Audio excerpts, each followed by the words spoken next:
Hello students, সকলকে স্বাগতম তোমাদের চ্যানেল ক্রিয়েটিভ এডুকেশনে। আজকে এই চ্যানেলে তোমাদের নবম শ্রেণীর কোষে দেখি 1.1-এর যে অঙ্কগুলো চলছিল তার পরবর্তী অংশ থেকে শুরু হবে। আজকের ভিডিওতে যারা প্রথম তারা অবশ্যই আগের ভিডিও দেখে এসো, তাহলে তোমাদের পরপর অঙ্কগুলো বুঝতে সুবিধা হবে। তাহলে আগে আমাদের 5 দাগ অবধি পেয়ে গেছিল, আজকে আমরা 6 দাগ থেকে শুরু করবো।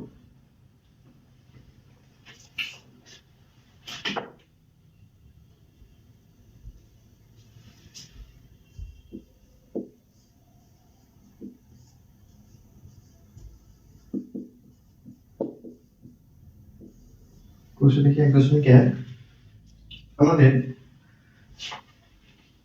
5 দাগ অবধি পেয়ে গেছিল, এবার 6 থেকে শুরু করবো। 6টাতে কি বলছে দেখো, বলছে 1 ও 2 এর মধ্যে 6টি মূলদ সংখ্যা লিখি ও সংখ্যা রেখায় বসাই।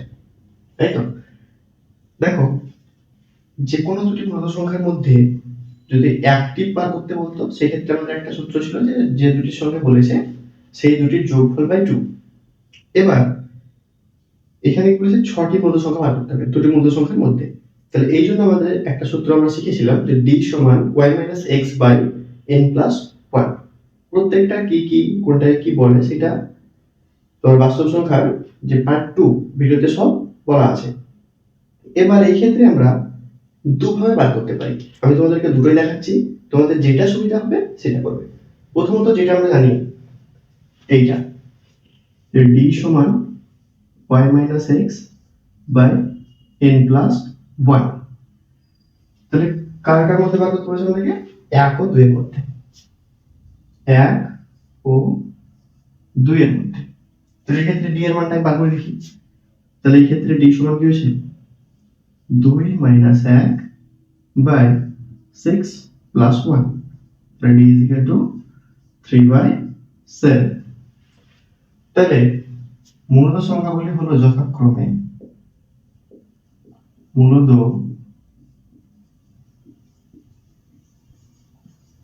সংখ্যাগুলি হলো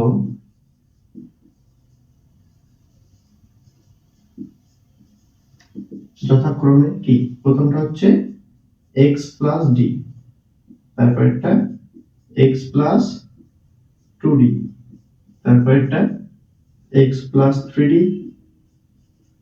x plus 4d, x plus 5d, আর শেষেরটা হচ্ছে x প্লাস 6d। যে দুটো সংখ্যা আমরা কত বলেছে, তাহলে প্রথম ক্ষেত্রে আমরা x এর মান বসাবো। x এর মান কত আমাদের এখানটায় 1। তাহলে প্রথমটা হচ্ছে 1 প্লাস d এর মান কত 3/7, তাই তো d এর মানটা 1/7। হ্যাঁ,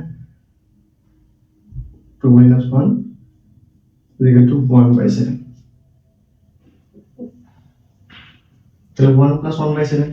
তারপরটা 1 প্লাস, আচ্ছা 2d, তার মানে কি 2টা d এর সঙ্গে গুণ হয়ে আছে, এখানে যদি আমি 2 গুণ করি তাহলে কি হবে, যে কোনো সংখ্যা যদি গুণ হয় সেক্ষেত্রে আমরা লবের সঙ্গে গুণ করি, তার মানে 2/7 হয়ে যাবে। ঠিক আছে, এই কথাটা মাথায় রেখো, আমরা পরপর সেগুলোই অ্যাপ্লাই করব। তাহলে 1 প্লাস 2/7, তারপরটা কি 1 প্লাস 3/7, তারপরটা 1 প্লাস, যে 4d মানে কি 4 × 1, তাহলে 4/7, তারপরটা 1 প্লাস 5/7, তারপরটা কি 1 প্লাস 6/7। এই পার্টটা আলাদা। তাহলে এই ক্ষেত্রে তোমাদেরকে আমি আগের ভিডিওতে শিখিয়েছিলাম, যদি 1 থাকে সেই ক্ষেত্রে আমরা পূর্ণ ভাঙার মতো করে করতে পারি। আমি দুইভাবেই দেখিয়েছিলাম, তোমাদের যেভাবে সুবিধা তোমরা সেভাবে করবে। এটা কি 7 × 7 প্লাস 8, 8/7, তারপরটা কি 7 থেকে 7 8 9, 9/7, তারপর 7 থেকে 7 3 10/7, তারপরে 7 থেকে 7 4 11/7, 7 থেকে 7 পাশে 12/7, আর একটা 7 থেকে 7 6 13/7। তাহলে এইটা গেল আমাদের যে ডি সংক্রান্ত, মানে ডি থেকে আমরা যে মূল সংখ্যাগুলো বার করতে পারি সেই ক্রম অনুসারে এটা বার করলাম, এটা এক রকমের হয়। আচ্ছা, অল্টারনেটিভ যেটা আরেকটা হয় সেটা আমি তোমাদেরকে দেখাচ্ছি। আচ্ছা, আগে তোমাদেরকে এটা সংখ্যা রেখে বসিয়ে দিই, দিয়ে এটা পুরোটা বুঝিয়ে দিয়ে তখন নতুন যে বিষয়টা আছে সেটা বুঝিয়ে দিচ্ছি। তাহলে এটা তোমার সংখ্যা রেখে বসাতে হয়, কোথায় কোথায় বসে দেখো। তাহলে প্রথম এটা হচ্ছে ফার্স্ট, এটা হচ্ছে সেকেন্ড, এই লাস্ট। তাহলে ফার্স্টটা আমরা দেখতে হবে, লাস্টটা দেখতে হবে, তাহলে কোনটা মিডিলে বসে সেটা আমরা দেখতে হবে। তাহলে 8/7 তোমরা টিপতে হবে দেখো। তাহলে আমরা এই ক্ষেত্রে এখানে 7কে 8কে 7 দিয়ে ডিভাইড করতে হবে।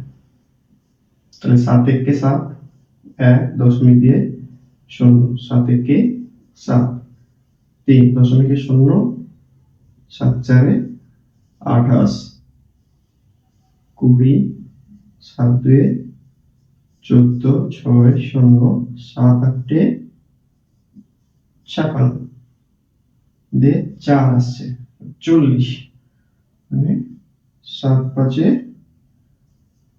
35, 5 50, 7 7 49 দিয়ে 1 আসছে, মানে এই 1 থেকে এই 7 অবধি আবার রিপিট হবে। 1 আসছে মানে আবার 10 হবে, তারপরে এই পুরো টার্মটা আসবে, তারপরে আবার 1 আসছে। বুঝা গেল? তাহলে এই ক্ষেত্রে আমরা এইটা কি করব, 1.1 ধরে নেব। আসল মান অনুযায়ী কি, যদি এই যে 1.1 অবধি নিচ্ছি আমি, তার পাশেরটা যদি 5 থাকতো তাহলে এখানটাকে 1.2 নিতে পারতাম। কেন পারতাম? কারণ তার পরবর্তী সংখ্যা 5 বা 5 এর বেশি থাকলে আসল মান অনুসারে আমরা এটাকে একবার বেশি নিতে পারি। বুঝা গেল? যেহেতু এটা তোমার 5 এর থেকে কম আছে সেই জন্য আমরা 1.1 নিয়ে নেব এটা। তাহলে এইটা হলো তোমার 1.1। শেষেরটা দেখো, শেষেরটা কত হবে, 7 দিয়ে 13 কে ডিভাইড করো, তাহলে 7 1 7, 7 1 7, তাহলে এইখানে হলো তোমার 6.0, 7 8 56, 4 40, তাহলে 7 5 35, মানে 5 50, 7 7 49, 1 10, 7 1 7, 3 7 4 28, তাহলে চলতে থাকলো।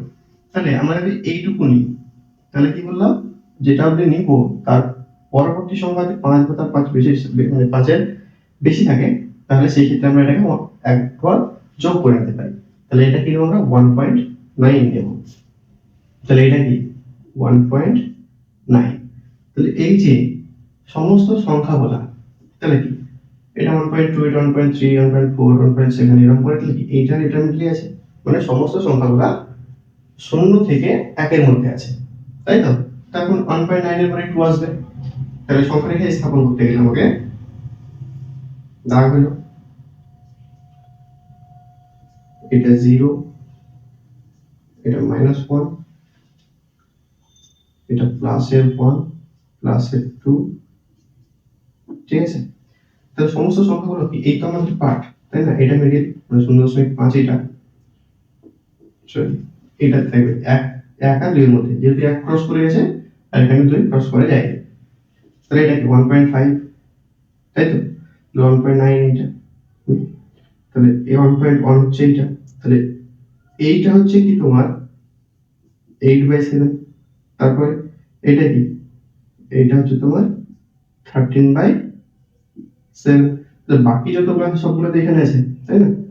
তাহলে 9/7, 10/7, 11/7 আর 12/7, তাহলে এই সমস্ত যে সংখ্যাগুলো পেলাম 1 আর 2 এর মধ্যে আছে। বোঝা গেল? যারা বুঝতে পারোনি তারা অবশ্যই ভিডিওটা ব্যাক করে প্রথম থেকে দেখো, প্রত্যেকটা কথা ধীরে ধীরে এবং প্রত্যেকটা মানে বাস্তবায়ন করে তোমাদেরকে বলা হয়েছে। একটু বোঝার চেষ্টা করো, দেখো সহজেই বুঝতে পারবে।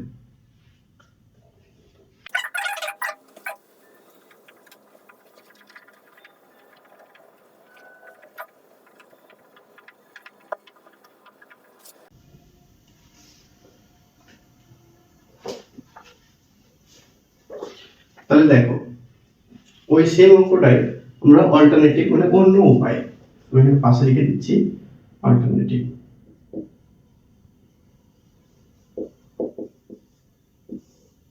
ঠিক আছে, কি বলেছিল 1 ও 2 এর মধ্যে 6টি মূলত সংখ্যা বার করতে হবে, তাই তো? দেখো এখানে আমরা এভাবে লিখতে পারি জিনিসটাকে যে 1 ও 2 এর 1 ও 2 এর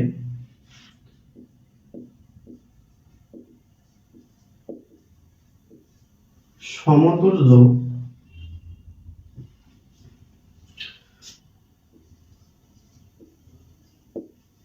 মূলত সংখ্যা লিখি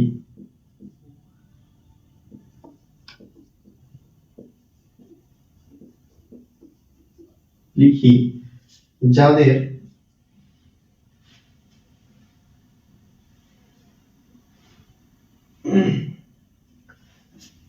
হরে কি আছে, যাদের হরে কি থাকবে বলতো? এটা খুব ইম্পর্টেন্ট, এই লেখাটা সবাই আমরা লিখতে পারবো যে 1 ও 2 এর সমতুল্য মূলত সংখ্যা লিখি যাদের হরে, কোনটা হরটা আমাকে নির্দিষ্ট করতে হবে। সেটা কিভাবে নির্দিষ্ট করব? আমাকে যতগুলি মূলত সংখ্যা বার করতে দিবে সেইটা প্লাস 1, বোঝা গেল? আমাকে যতগুলি মূলত সংখ্যা বার করতে বলবে সেটা প্লাস 1, তার মানে এখানে আমাদেরকে 6খানা বার করতে বলেছে। তাহলে এই ক্ষেত্রে মূলত সংখ্যার যে হর সেটা কত হবে? যাদের হরে বা হর হবে, ঠিক আছে, যাদের হর হবে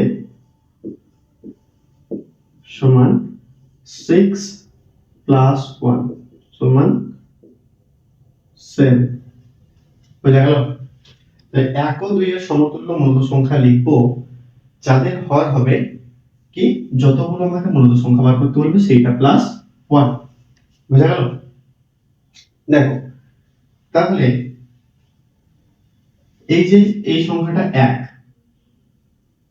এটা একটু বোঝার বিষয়। দেখো এই সংখ্যাটা 1, তাহলে যে কোনো সংখ্যাকে আমরা লব বাই হর আকারে লিখতে পারি তো? যদি লব বাই হরে নাই লিখতে পারতাম তাহলে কিন্তু মূলত সংখ্যা হতো না, কারণ কিছু না থাকলে নিচে 1 আছে। তাহলে 1 কে আমরা 1 বাই 1 লিখতে পারি, কারো আপত্তি থাকলে জানাও, যে সেটা 1 বাই 1 হবে না, কারণ p বাই q আকার p বাই q ফর্মে যদি আমি না লিখতেই পারি তাহলে কি বলতে পারবো যে এটা মূলত সংখ্যা? পারবো না।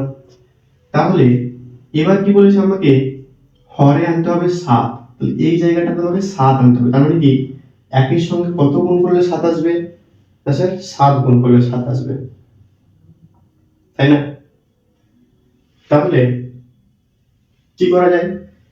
দেখো আমরা ভগ্নাংশ যখন পড়েছিলাম তখন জানি যে যে কোনো একই সংখ্যাকে ভগ্নাংশের লবে বা হরে আমি যাই করি না কেন দুটোতেই একই করতে হবে। সাপোজ একটা কথা যেটা তোমার বুঝতে যদি অসুবিধা হয়, দেখো এখানে যদি আমি 7 গুণ করি হরে, তাহলে আমাকে লবেও 7 গুণ করতে হবে। যদি আমি হরের সঙ্গে 3 যোগ করি, আমাকে এই লবের সঙ্গে যদি 3 যোগ করি হরের সঙ্গে 3 যোগ করতে হবে। যদি এখান থেকে আমি 2 বিয়োগ করি, লব থেকে 2 যদি বিয়োগ করি আমাকে হর থেকেও বিয়োগ করতে হবে। অ্যাকচুয়ালি তোমার মোদ্দা কথা যেটা হচ্ছে আমি যাই করি না কেন আমাকে লবেও করতে হবে হরেও করতে হবে, বুঝতে পারলাম?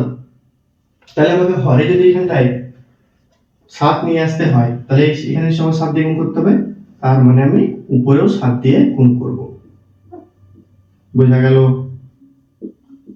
সমান 7/7, বোঝাতে পারলাম? সেই রকমই এইটাকেও, তাহলে 1 ও 2 এর মধ্যে বলেছে, তাহলে 2 কেও কি আমরা লিখতে পারি না 2/1? পারি তো? পারি কি পারি না বলো? পারি।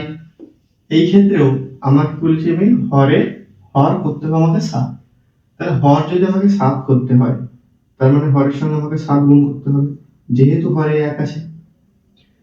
তাহলে লবে ছিল আমার 2, আমি একটু আগে তোমাদেরকে একটা কথা কি বললাম, আমি যাই করি না কেন হরেও যদি করি লবেও করতে হবে, লবেও করলে হরে করতে হবে, তাহলে 7টা লবের সঙ্গেও গুণ হবে।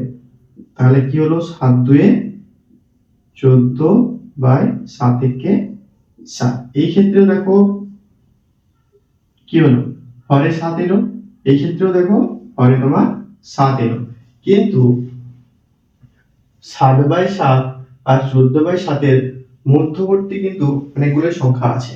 কি করে আছে? তো 7/7, 8/7, 9/7, 11/7, কারণ 7 থেকে 11-এর মধ্যেই তো পাচ্ছি আমরা এগুলো, তাই না? তাহলে দেখো এই ক্ষেত্রে আমরা এবার একটা জিনিসই লিখবো, যে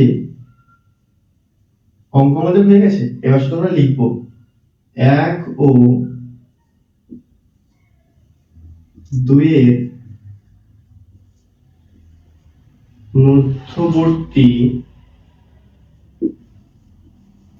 মূলদ সংখ্যা কটি? 6টি। হলো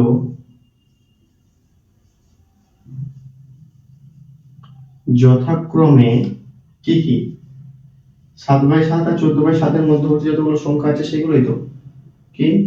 8/7, 9/7, 10/7, 11/7, 12/7, 13/7 হলো। এখন 2, 4, 6 হয়ে গেছে। তাহলে তোমরা এইভাবেও বার করতে পারো। বার করার পরে আবার সংখ্যা রেখায় বসিয়ে দেবে, যেহেতু আগে দেখালো সেই জন্য তোমাদেরকে দেখাচ্ছি না আমি, ঠিক আছে? কিন্তু এই যে হর একই করার যে ঘটনাটা, এইটা কখন হবে? যখন এই রকম মূলদ সংখ্যা দেওয়া থাকবে। বুঝাতে পারলাম? এইভাবে করতে পারো, কোনো অসুবিধা নেই, তোমাদের যেভাবে সুবিধা সেভাবে করবে, ওইটাও ঠিক এটাও ঠিক।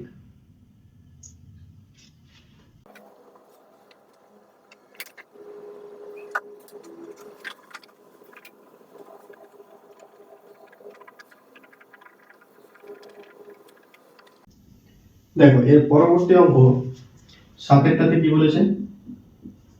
7-এরটাতে বলেছে 1/5 ও 1/4 এর মধ্যে 3টি মূলদ সংখ্যা লিখি। তাহলে 1/5 ও 1/4 এর মধ্যে, ঠিক আছে? তাহলে প্রথমত আমাদের ডি এর মান বার করতে হবে। ডি মানে কি? y - x মানে হচ্ছে 1/4 - 1/5 by 3 + 1। তাহলে d = 4 আর 5 এর লসাগু কত? 20। তাহলে 4 5 এ 20, তাহলে ভাগফল 5 হলো, তাহলে 5 একে 5 কি হবে? 5 4 এ 20, তাহলে 4 একে 4, নিচে কত? 3 + 1 4। d সমান কি? নিচে 4, উপরে 5 থেকে 4 বাদ দিলে 1, তাই তো? তাহলে এই ক্ষেত্রে d সমান 1/20 গুণ 1/4, কারণ 4টা নিচে ছিল, উপরে গেলে ইনভার্স মানে উল্টো হয়ে বসে। তাহলে d সমান কত? 1/80 হলো। তাহলে আমাদের 3টে বার করতে চলে যাবো। 1/5 1/4 এর মধ্যে মূলদ সংখ্যা 3টি হলো, মূলদ সংখ্যা 3টি হলো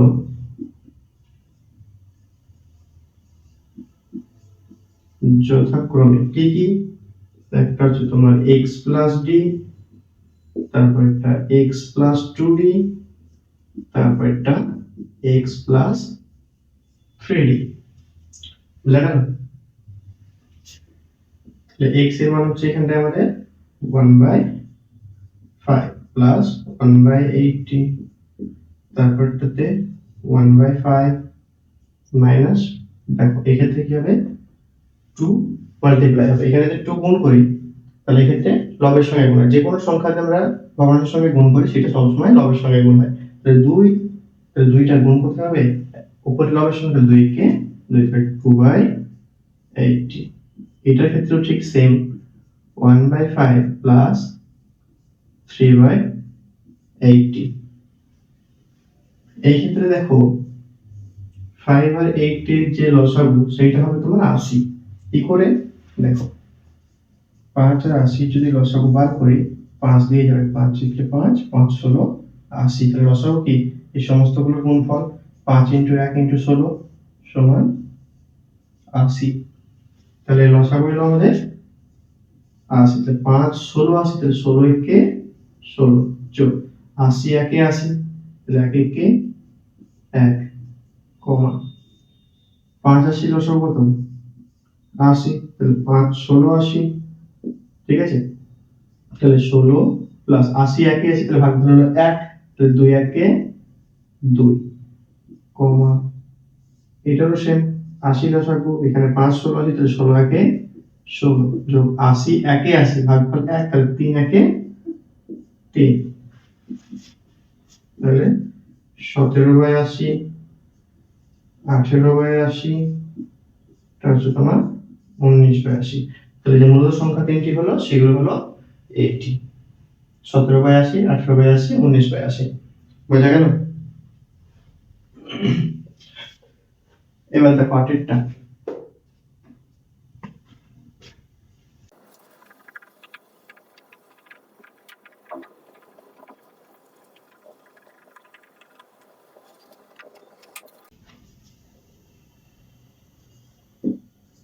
আটেরটাতে কি বলেছে দেখো, বক্তব্যটি সত্য হলে টি ও মিথ্যা হলে এফ পাশে বসায়। তাহলে দুটো আমাদেরকে বক্তব্য বলা আছে, যদি সত্য হয় তাহলে পাশে টি লিখবো, যদি মিথ্যা হয় পাশে এফ লিখবো। বলছে দুটি পূর্ণ সংখ্যা যোগ বিয়োগ ও গুণ করে পূর্ণ সংখ্যা পায়। এই জিনিসটা কিন্তু আমি পার্ট 2 এ তোমাদেরকে বলে দিয়েছি, বাস্তব সংখ্যা সম্পূর্ণ ধারণা যে পার্ট 2 সেটাতে বলে দিয়েছি কিভাবে হয়। এই ক্ষেত্রে আমি শুধু অ্যানসারটাই লিখবো, ঠিক আছে। তাহলে দুটি বা পূর্ণ সংখ্যা যোগ বিয়োগ গুণ করে পূর্ণ সংখ্যা পায়, এটা হচ্ছে সত্য, ঠিক আছে। একেরটা। দুইটা কি বলেছে, যে দুটি পূর্ণ সংখ্যা ভাগ করে সর্বদাই পূর্ণ সংখ্যা পায়। না, সর্বদা আমরা পূর্ণ সংখ্যা পাই না, অনেক সময় মূলত সংখ্যা পাই, ঠিক আছে। ওইখান থেকেই মূলত সংখ্যা আমাদের সৃষ্টি। তাহলে এটা হবে মিথ্যা। বুঝা গেল? এটা টি, এটা এফ। যাদের বুঝতে অসুবিধা আছে তারা এই ভিডিওটা দেখে আসবে। বাস্তব সংখ্যা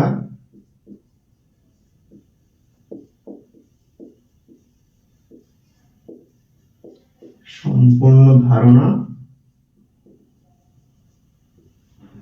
পার্ট 2।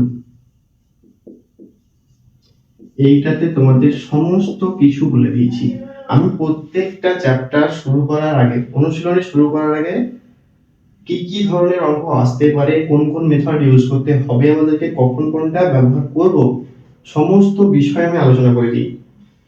তোমাদের প্রবলেমটা কি বলতো, তোমরা সেই আগের যে ভিডিওটা যেটাতে সমস্ত কিছু আমি আলোচনা করি সেইটাই তোমরা স্কিপ করে আসো। আরে বাবা, অঙ্ক শিখতে গেলে তোমরা অঙ্ক পড়া কেন করো? এই যে একটু তো সময় দিতে হবে, তাই না? কতক্ষণ সময় লাগবে? 1.5x দেখলেও কথাগুলো বুঝতে পারবে। আমি আস্তে আস্তেই বলি, খুব যে স্পিডে কথা বলে সেটা না, সেটা তোমাদেরকে ভালোভাবে বুঝে আসতে হবে। একটু তো সময় দাও, তবেই না শিখতে পারবে।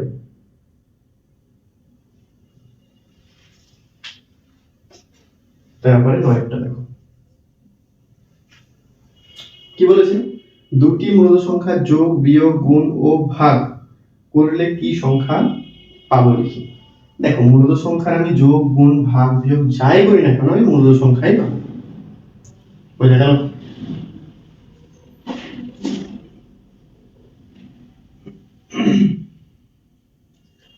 দেখো, তোমাদেরকে অঙ্কটা একটু আমি বুঝিয়ে দিচ্ছি। দুটি মূল সংখ্যা কি বলেছে, যোগ গুণ ভাগ বিয়োগ, তাই তো? যোগ গুণ ভাগ বিয়োগ কিসের? মূলত সংখ্যা। মূলত সংখ্যা আমরা প্রত্যেকেই জানি কোনটা, যেগুলো পি বাই কিউ আকারে আমরা সাজাতে পারি, তাই তো? তাহলে পি বাই কিউ আকারে সাজানো সমস্ত সংখ্যা আমরা নিজেদের মনের মতো নেব। আমারটাই যে তোমাদেরকে করতে হবে সেটা না, তোমরা নিজের ভাবনা চিন্তা থেকেও সেগুলো করবে। তাহলে দুটি মূল সংখ্যা এমন নিলাম, ধরো 3/5 একটা মূল সংখ্যা, কমা 7/9 একটা মূল সংখ্যা। তাহলে এই দুটো যদি আমি যোগ করি, তাহলে যোগ করলে কি হবে দেখো, 3/5 প্লাস 7/9। তাহলে যোগ করার নিয়ম কি? এই 5 আর 9 লসাগু বার করতে হবে। 5 9 45 লসাগু। এই হর দিয়েটা ভাগ 5 9 45 9 3 27 যোগ 9 5 45 5 7 35। তাহলে এই ক্ষেত্রে 12 6 এইটা। তাহলে এই যে 62 আর 4/45 এইটাও কি? এটাও একটা মূল সংখ্যা। তাহলে দুটি মূল সংখ্যা। আচ্ছা তোমরা বলবে স্যার আপনি ইজি নিলেন কেন, দুটোই পজিটিভ নিলেন কেন, একটা তো নেগেটিভ নিতে পারতেন। বেশ, দেখো এই ক্ষেত্রে 2/3 মাইনাস 3/4, তাহলে একটা পজিটিভ সংখ্যা একটা নেগেটিভ সংখ্যা নিলাম। এই ক্ষেত্রেও যদি যোগ করতে হয় আমাকে, তাহলে কি লিখবো? 2/3 প্লাস এটা যেহেতু আলাদা একটা নিজস্ব চিহ্ন আছে সেই জন্য এটাকে আমরা ব্র্যাকেটে লিখবো 3/4। তাহলে এইটার জন্য কিছুই না, আমাকে জাস্ট একটা লাইন এক্সট্রা লিখতে হবে। কি? আমাকে ব্র্যাকেটটা তুলতে হবে। তাহলে কি লিখবো? 2/3 মাইনাস এ প্লাস এ মাইনাস 3/4। ব্যাস এতটুকুই। তাহলে এখানে আমি প্লাস প্লাসই হয়ে গেছিল, এখানে প্লাসটা চেঞ্জ হয়ে মাইনাস হয়ে গেল, কারণ যেহেতু এটা মাইনাস হচ্ছে। বোঝা গেল? এক্ষেত্রে যদি আমি করি এটা 3 4 এর লসাগু কত? 3 4 যা 12, 4 2 যা 8 মাইনাস 4 3 যা 12, 3 3 যা 9। এক্ষেত্রে কি হলো? মাইনাস 1/12। তাহলে এই যে মাইনাস 1/12 এটা মাইনাস গুলো কি মূল সংখ্যা না? এটা মূল সংখ্যা। তাহলে আমরা বুঝে গেল যে দুটি মূল সংখ্যার যোগ করলে আমরা সর্বদাই মূল সংখ্যাই পাচ্ছি। ঠিক আছে, এবার চলে আসছে আমরা গুণে। তাহলে দুটি মূল সংখ্যা যদি আমরা গুণ করি, দেখো 7 একটা মূল সংখ্যা, তার সঙ্গে -5 একটা মূল সংখ্যা। মূল সংখ্যা 7 পাশে 35 প্লাস মাইনাসে মাইনাস, -35 একটা মূল সংখ্যা। আচ্ছা এটা তো সোজা নিয়ে নিলেন। দেখো 1/3 ইনটু -4/5, তাই তো? এটা মূলত এটা মূলত যদি গুণ করি, এটা গুণ কি হয়? যদি কোনাকুনি কাটাকাটি যায় সেক্ষেত্রে কাটাকাটি করব, নইলে আমরা কি করি? এইটার লবের সঙ্গে এটার লব গুণ করে লবে বসাই, এইটার হরের সঙ্গে এটার হর গুণ করে হরে বসাই। 4 কে 4, 3 5 15। যেহেতু এটা প্লাস এটা মাইনাস, তাহলে ক্ষেত্রে মাইনাস হবে একটা। তাহলে এইটা কি? -4/15, এটা একটা মূলত সংখ্যা। তাহলে যে কোনো দুটি মূলত সংখ্যার গুণ করে আমরা মূলত সংখ্যায় পাচ্ছি। ভাগ করে দেখো, ভাগ করে বলতে গেলে যেমন ধরো 9 কে যদি আমি 3 দিয়ে ডিভাইড করি, তাহলে आंसर কত এলো? 3। কেটে 3 এলো, কিন্তু 3 কে কি আমরা এইভাবে লিখতে পারি না? 3/1। যেহেতু 3/1 লিখতে পারি, তার মানে এটা মূলত সংখ্যা। আবার যদি ভাগও না যায়, ধরো 4 কে 7 দিয়ে ডিভাইড করছি, মানে 4/7 লিখেছি আমি। ঠিক আছে, তো 4/7 যখন লিখেছি, তার মানে এটা কি মূলত সংখ্যা না? এটা মূলত সংখ্যা। তাহলে এটা মূলত সংখ্যা, তাহলে ভাগ করে মূলত সংখ্যা পেলাম।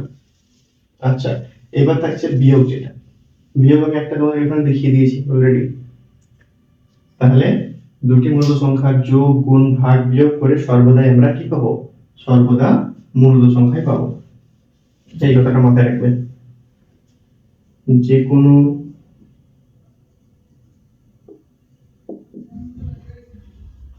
দুটি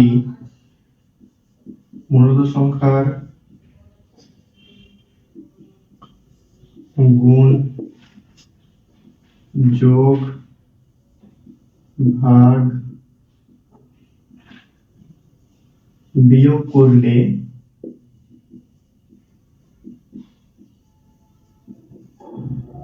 সর্বদা আমরা মূলদ সংখ্যা পাবো। বুঝা গেল?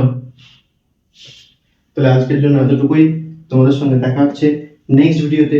সেখানে আমি তোমাদের অমূলদ সংখ্যা যে বিষয়টা আছে সেটা সম্বন্ধে আলোচনা করবো এবং তার পরবর্তী অনুষ্ঠানে সেখানে করার চেষ্টা করব। এবার দেখো তোমাদের একটা আমি কথা বলে যাই, যেটা তোমাদের প্রত্যেকেরই প্রবলেম, যে স্যার আমার অঙ্ক ভালো লাগে না, বা অঙ্ক বিষয়টা আমার খুব কঠিন লাগে বা কড়া লাগে। কিন্তু কেন? এই যে তোমরা প্রথমেই আচ্ছা অঙ্ক, এই যে একটা কথা, অঙ্ক আমি করতে পারবো না, তুমি সময় দেবে তবেই না তুমি সেটা করতে পারবে। দেখো প্রত্যেকে এখন বড় হয়েছো, হ্যাঁ, এখন আগেকার জেনারেশন থেকে এখন জেনারেশনের তোমরা তোমরা প্রত্যেকেই জানো, দেখো ভালোবাসা দিলে ভালোবাসা পাওয়া যায়, সেটা সে বিষয়েই হোক না কেন। তুমি যদি কাউকে ভালোবাসো তবে না সে তোমাকে ভালোবাসা দেবে। সেই রকমই পড়াশোনার বিষয়টাই সেরকম। তুমি তো অঙ্ককে ভালোবাসো, অঙ্ক তোমাকে ভালোবাসা দিবে, কিন্তু সেটা কি সময় সাপেক্ষ, সময় দিতে হবে। কাউকে ইমপ্রেস করার জন্য তখন তো অনেক সময় থাকছে হাতে। ছেলে মেয়ে উভয়ের জন্যই বলছি আমি কথাটা, বোঝা যাচ্ছে? তাহলে সময় দিতে শেখো। এখন যত সময় দিবে সেই অঙ্ক তোমাকে পরবর্তীতে তত ভালোবাসবে। আমার ক্লাস যদি তোমাদের ভালো লেগে থাকে অবশ্যই তোমার বন্ধু বান্ধবদের মধ্যে শেয়ার করে দিও। আর সকলে সুস্থ থাকো, ভালো থেকো, পড়াশোনাটা চালিয়ে যাও।